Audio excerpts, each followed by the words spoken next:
Okay, now to our midterm election coverage and the big story for Texas. No change to our state's top leadership. Governor Greg Abbott will serve another term. We kick off our team coverage this morning with Teresa Woodard following the governor in McAllen. And Teresa, I saw you up late last night. You got to witness the governor's victory speech in person. Did not seem like he was stressed at all. Oh, absolutely not, Mark and Kara. It was not really a late night for him. It might have been for the reporters covering it, but for him it was not. It was not a nail-biter of a race, and really none of the races that Greg Abbott has ever run in the state of Texas has been like that, and he has run a lot of them. In fact, this morning marks the 8th time that Abbott is waking up victorious after an election night in Texas. He was first elected to the Texas Supreme Court in 1996, won Attorney General in 2002, elected governor in 2014. Now this is a 3rd time as governor. The closest any of those races had been was 13 points. The number's not really final from across the state yet, but as of this morning, looks like there's about an 11-point spread between Abbott and his challenger, Beto O'Rourke. Last night, both of them ticked off a laundry list of why they ran.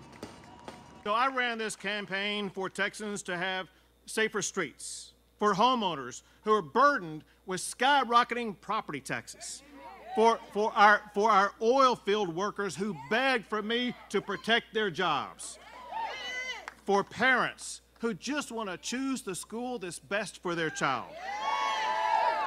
and for small business owners who thank me in every location I went to for keeping their jobs open and businesses open during the time of COVID. This democracy under attack, a grid that did not work, women's rights to make their own decisions about their own bodies, under attack here more than anywhere else. And, you know, most people would look at that and just say, no thanks, and many did and came to that conclusion. But against all that, at a time when we could be tempted to give in or to give up, we all decided instead to give it our all.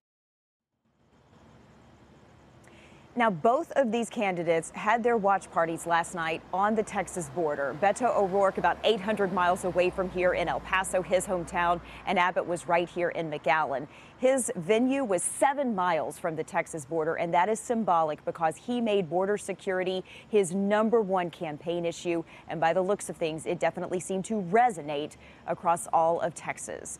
Now, let's go to Cleo Green live in studio, breaking apart the county by county numbers. Cleo, this is where I kind of geek out. I love to look and see where each county went. Yes, a lot of numbers here, and still we're at about 85% reporting, so we're still waiting for some of those votes to trickle in here. As you can see, Abbott taking that lead by about 11% right now. And if you look at the state of Texas, it's really a sea of red, indicating the cities and counties that Greg Abbott was able to win, very similar to his win against Lupe Valdez in 2018. Let's get back here and really focus on our 4 big counties here in North Texas. Dallas, let's zoom in.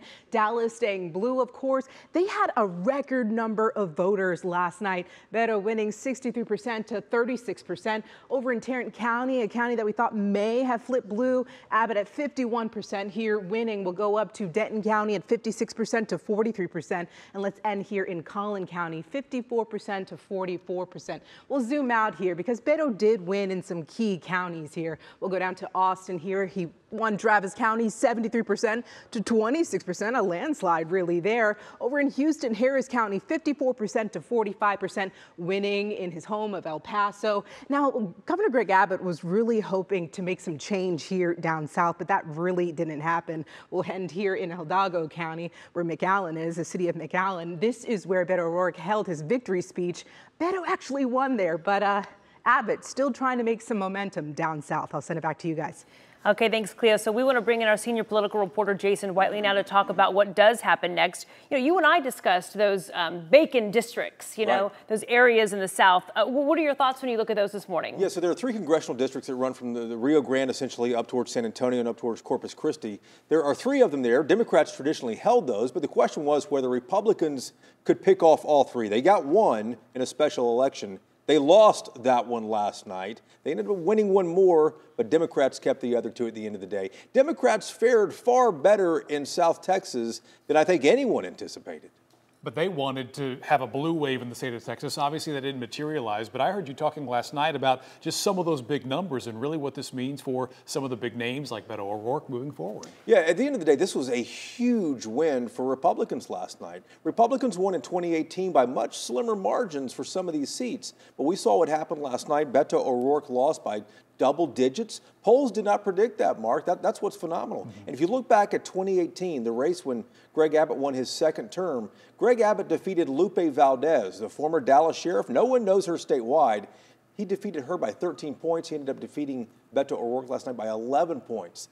That's not good news for Democrats across the state. Okay, so where does Beto go now? He's lost 3 races. At this point, you don't see him running for another office. I can't imagine Beto O'Rourke would run for another office right now, but Beto O'Rourke is not going away at the end of the day. He's still a tremendous fundraiser, the very best fundraiser in Texas Democratic history in the past 25 to 30 years since Ann Richards. What does he do next? It's a big question what he does. I'm hesitant to even say what he might do next, but in our special episode of Y'all-Tix we recorded last night, overnight, we did talk about he could land maybe in a cabinet position if there's turnover in the Biden White House, like there often is in a lot of administrations during the midterms. How much sleep did you get last night? A few hours. My hair's still a little wet here. Yeah. Well, and something else we were talking about this morning is the difference that we've seen here in Texas versus the rest of the country. Yeah, Republicans did tremendous in Texas statewide last night. Nationwide, not so much. It was a red win in a lot of places, but Democrats really held on nationwide in a lot of places that Republicans had kind of built up the fact that they thought that they would win. Republicans will likely take the United States House of Representatives. It's still to be seen what happens in the United States Senate, so control there might still be split. But this was not a bad night for Democrats nationally. In Texas, it certainly was. A little bit of dust still in the air, but most of it has settled by this time this morning. And a great perspective from Jason, as always.